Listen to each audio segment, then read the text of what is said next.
समस्त सृष्टि मनुष्य की परीक्षा के लिए ही रची गई थी।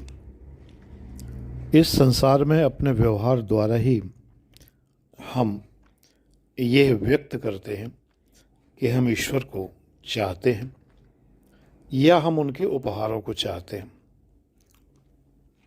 मनुष्य का प्रेम ही उसका ईश्वर के लिए एकमात्र उपहार है, यही अर्पण है, यही समर्पण है। मैं डॉक्टर आनंद प्रदीक्षित आपके लिए जीवन प्रबंधन चैनल का ये वीडियो लेकर आपके समक्ष उपस्थित हूँ। ईश्वर आपसे ये नहीं कहेंगे कि आपको उन्हें पाने के लिए अन्य वस्तुओं की अपेक्षा अधिक इच्छा नहीं करनी चाहिए, क्योंकि वे चाहते हैं कि आपका प्रेम स्वेच्छा से, बिल्कुल आपकी इच्छा से, बिना अनुमोदन के दिया जाए। इस संसार के खेल का एकमात्र यही रहस्य है। परमहंस योगानंद जी कहते हैं, जिन्होंने हमें जन्म दिया है वही हमारा प्रेम पाने के लिए आतुर हैं।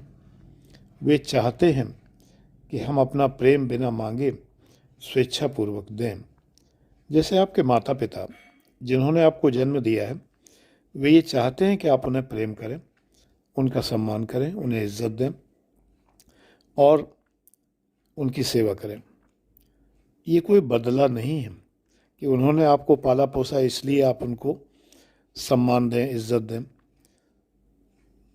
आज हाथ पकड़ के तेरा तुझे मैं चलना सिखलाऊं, कल हाथ पकड़ना मेरा जब मैं बूढ़ा हो जाऊं। देखने में ये कॉन्ट्रैक्ट सा लगता है कि आज तुम बच्चे हो तो तुम्हें मैं हाथ पकड़ के चला रहा हूँ, कल को जब मैं बूढ़ा हो जाऊँ तो मेरा हाथ पकड़ के तुम चलाना। ये कॉन्ट्रैक्ट नहीं होना चाहिए, ये संविदा नहीं होनी चाहिए। ये तो एक मन का एक उत्फुल्लता से, एक स्वेच्छा से, एक बड़े प्रसन्न होकर ये कार्य करना चाहिए कि ये मेरे माता पिता हैं, इन्होंने मुझे चलना सिखलाया, इन्होंने मुझे पाला पोसा, इन्होंने मुझे बड़ा किया, इन्होंने यथेष्ट मेरे लिए उतना किया जितना वो कर सकते थे, तो मैं भी उनके लिए उतना करूं जितना मैं कर सकता हूं। ये करना चाहिए। इसी प्रकार से ईश्वर के लिए, ईश्वर ने हमें उत्पन्न किया है, जन्म दिया है, इस संसार में लाए हैं और हमें बहुत कुछ दिया है। जितना प्रारब्ध के अनुसार, जितना कर्मों के अनुसार हमें मिलना था वो दिया है। अगर नहीं मिला तो इसलिए कि हमारे कर्म ठीक नहीं थे, प्रारब्ध ठीक नहीं था। तो इसलिए हमारा प्रेम एक ऐसी वस्तु है जो हम ईश्वर को दे सकते हैं। हमारा प्रेम ईश्वर के पास नहीं है जब तक कि हम स्वयं ही उन्हें अर्पित ना करें। हमारा प्रेम ईश्वर के पास कैसे होगा जब हमने उन्हें दिया ही नहीं, तो उन्हें मिलेगा कैसे? इसलिए हमें देना चाहिए। हमारा प्रेम श्रद्धा के रूप में हो सकता है, भक्ति के रूप में हो सकता है। इसीलिए आप देखते हैं कि भगवान को भी किसी वस्तु को प्राप्त करना है तो वो है हमारा प्रेम।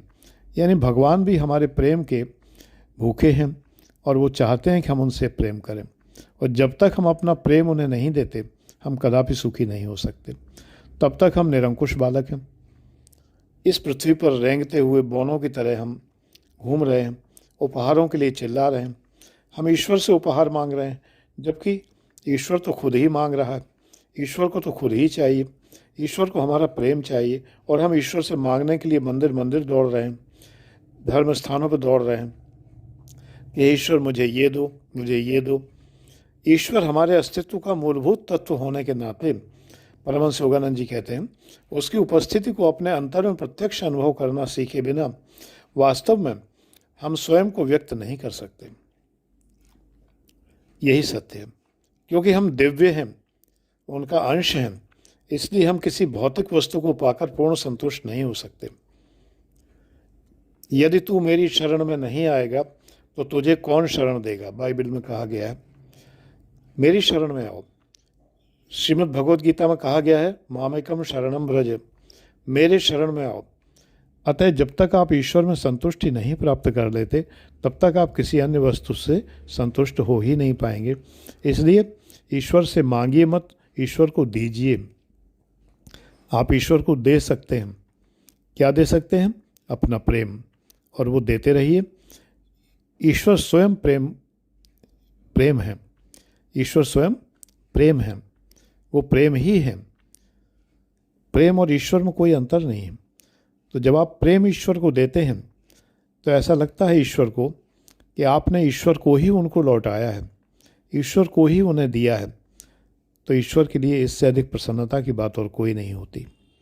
तो मेरी बात याद रखिए, मांगिए मत, ईश्वर बहुत देंगे, इतना देंगे कि आप संभाल नहीं पाएंगे।